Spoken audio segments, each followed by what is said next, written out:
नमस्कार, मैं हूं प्रवीण झा। बात करेंगे आज विश्व भर में जिस प्रकार से खास करके आप देखिए कि ईरान, इजराइल और अमेरिका के बीच में जो वार छिड़ा हुआ है, इससे सिर्फ ईरान, अमेरिका, इजराइल के बीच ही नहीं है। आप ये देखिए कि कहीं ना कहीं एक प्रकार से सभी देश उलझ सा गया है। अब इसमें उलझने की वजह क्या क्या है कि वो वजह यह है कि आपको कहीं किसी का तेल अवरुद्ध है, जैसे भारत में भी जो है वो स्ट्रेट ऑफ हॉर्मुज की वजह से उधर से तेल नहीं आ पा रहा और जिसकी क्राइसिस जो है धीरे धीरे अब भारत में भी होने लगी है। लेकिन इस सब के बीच एक जो सबसे बड़ी खबर है वो आज हम आपको बताने जा रहे हैं। और बड़ी खबर क्या है कि हालांकि ये कल की घटना है, ईरान ने अमेरिका की एक प्रकार से हैकरी उतार दी है, या यूं कहें कि ट्रंप को घुटनों पर लाकर रख दिया है। और इस बात को लेकर अमेरिकी मीडिया में ट्रंप के खिलाफ बहुत नाराजगी देखी जा रही है। वहां की जनता तो पहले से ही नाराज है ही ट्रंप को लेकर, क्योंकि ट्रंप का बयान जिस प्रकार से आ रहा है, ट्रंप ने यह कहा था कि ईरान पर एक प्रकार से अमेरिका ने विजय प्राप्त कर लिया है। लेकिन कल की जो घटना हुई है, जो अमेरिकी फाइटर को जिस प्रकार से ईरान ने मार गिराया है, उसके बाद तो अमेरिका की किरकिरी पूरे विश्व में हो रही है। और इसी पर आज हम लोग बातचीत करेंगे कि आखिर डोनाल्ड ट्रंप जो है वो इतने पागल के तरह क्यों बयान दे रहे हैं।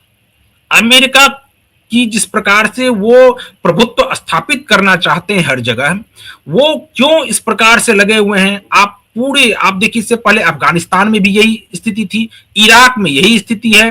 आप अन्य देशों को लेकर भी जो अमेरिकी स्थिति है वो बहुत ही भयानक है, क्योंकि डोनाल्ड ट्रंप जो है वो हर जगह अमेरिका का दबदबा एक प्रकार से स्थापित करना चाहते हैं, लेकिन वो उसमें कामयाब होते नहीं है और वहां से फिर वो भाग निकलते हैं।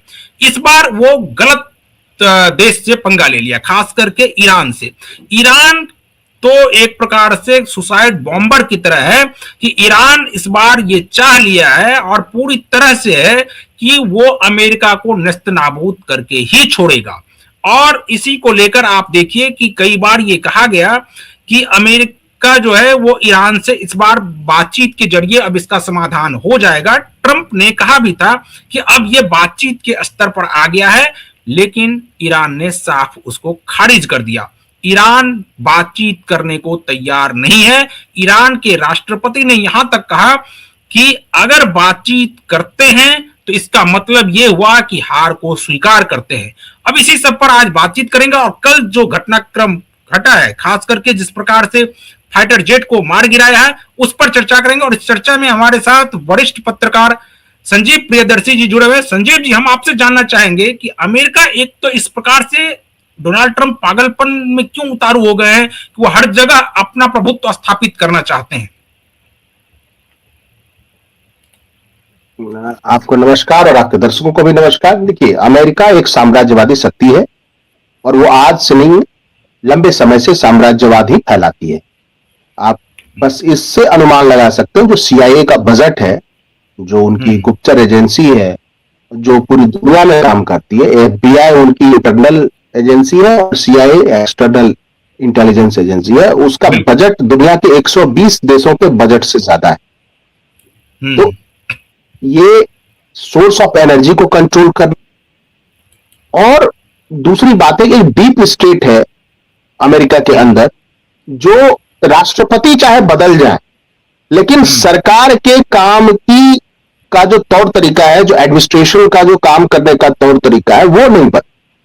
भले हम ट्रंप को कह रहे हैं, इराक में क्या, इराक में जब हमला हुआ था तब ट्रंप नहीं, वियतनाम में जब हमला हुआ था तब ट्रंप नहीं थे, बिल्कुल, अफगानिस्तान में जब हमला हुआ था तब ट्रंप नहीं थे। तो एक हेजेमोनिक पावर उसको कहते हैं कि वो अपना प्रभुत्व स्थापित करना चाहती है, और वो प्रभुत्व दो तरीके से स्थापित करना चाहती है। एक तो समुद्र के जितने भी की रूट्स हैं, क्योंकि 700 से ज्यादा अड्डे समुद्र में अमेरिका के हैं, और दूसरा सोर्स ऑफ एनर्जी, जो कि एक तरह से ब्लड लाइन कहा जाता है। आप अगर किसी देश को विकसित बनाना चाहते हो तो आपको एनर्जी चाहिए, देश को चलाने के लिए एनर्जी चाहिए। एनर्जी ब्लड लाइन है इंडस्ट्रियल ग्रोथ का।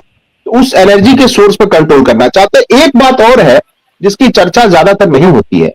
देखिए, इजराइल जिसको हम लोग, ठीक है, इजराइल भी एक ओल्डेस्ट सिविलाइजेशन है, जैसा कि ईरान भी एक ओल्डेस्ट सिविलाइजेशन, जी। लेकिन जो ग्रेटर इजराइल का जो सपना है, खास करके जो जायनिस्ट लॉबी है और जिसमें पूरा एक कबाल आता है, जो रॉथचाइल्ड और पूरे उनका ग्रुप है, इल्यूमिनाती गैंग भी उसको कहते हैं, ये चाहते हैं ग्रेटर इजराइल बनाना।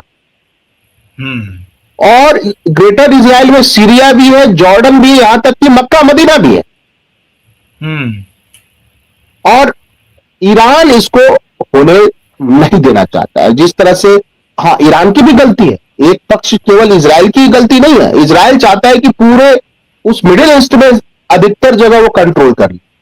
वो किंग डेविड के जमाने का इजराइल बनाना चाहता। और ईरान भी एक अलग तरीके का दांव खेलता है। मैं थोड़ा बैकग्राउंड बता देता हूं, क्योंकि ये सब ऐसे मुद्दे जिन्हें बिना बैकग्राउंड समझे आप इसको इस इश्यूज को समझ ही नहीं पाएंगे कि इसमें कितने इशू इन्वॉल्व है, कितने मुद्दे हैं इसमें। अब ईरान एक शिया कंट्री है, वो सुन्नी कंट्री नहीं है।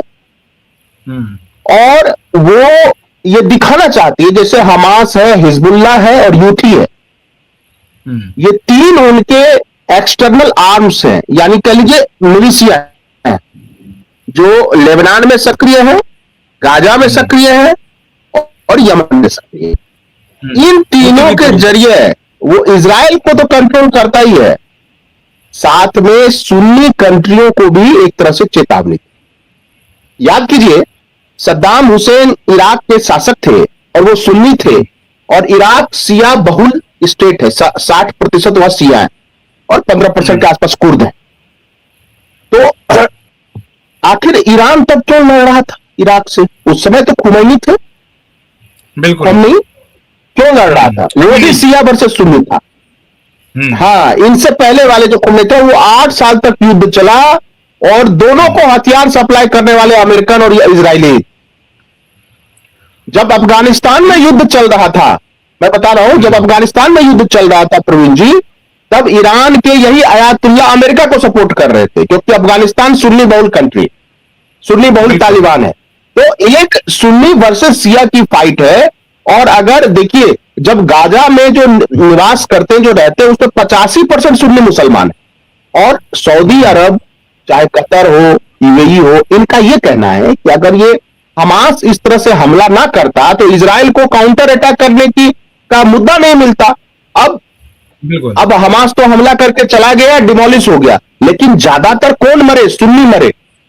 तो जब 60-70 हजार लोग सुन्नी वहां मर गए, तो एक तरह से ईरान सुन्नी नेतृत्व को भी चिढ़ाता है कि देख लो भाई, तुम तो सुन्नियों का नेतृत्व नहीं कर रहे हो, अब हम कर रहे हैं मुस्लिम उम्मा का नेतृत्व। ये तीन तरफा लड़ाई है। टर्की जो एर्दोगान है वो चाहता है कि वो उस्मानी खलीफा को रिप्रेजेंट करे, और सऊदी अरब कहता है कि चूंकि हरमैन शरीफान यानी मक्का मदीना सऊदी अरब में ही है, मोहम्मद साहब वहीं पर उनका जन्म हुआ था, वहीं वो आए थे, तो वो कहता है कि मुस्लिम उम्मा का मैं नेचुरल लीडर हूं, मैं हूं असली लीडर। और ईरान के बार बार अपने जो इंस्ट्रूमेंट्स हैं, यानी जो मिलिशिया हैं, वही जो तीन मिलिशिया हमास, हिजबुल्लाह और यूथी, उसके जरिए सुन्नी वर्सेस यहूदी करवाता है।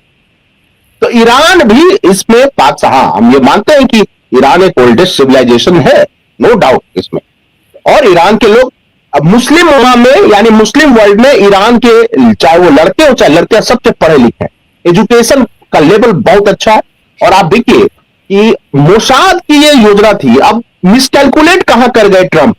देखिए, मोसाद ने कहा था कि जिस तरह से सद्दाम हुसैन गिर गए, उसी प्रकार से खमेनेई भी गिर जाएंगे और ईरान खत्म हो जाएगा।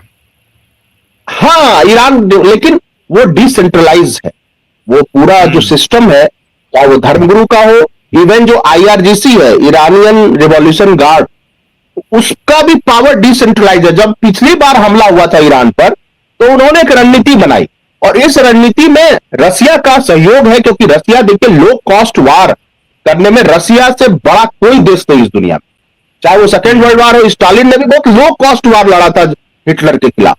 तो ये जो जहाज गिरे हैं, निश्चित रूप से ये इसमें आप कह सकते हैं सैटेलाइट का जो कॉपरेशन डाटा होगा वो चाइना ने दिया होगा, और जो मिसाइल से जो अटैक हुआ है वो निश्चित रूप से वो रशियन मिसाइल होगा, क्योंकि जो एयर डिफेंस सिस्टम है ईरान का उसमें कुछ तो उनके अपने डेवलप किए हुए हैं और कुछ लिए गए हैं रसिया से। जी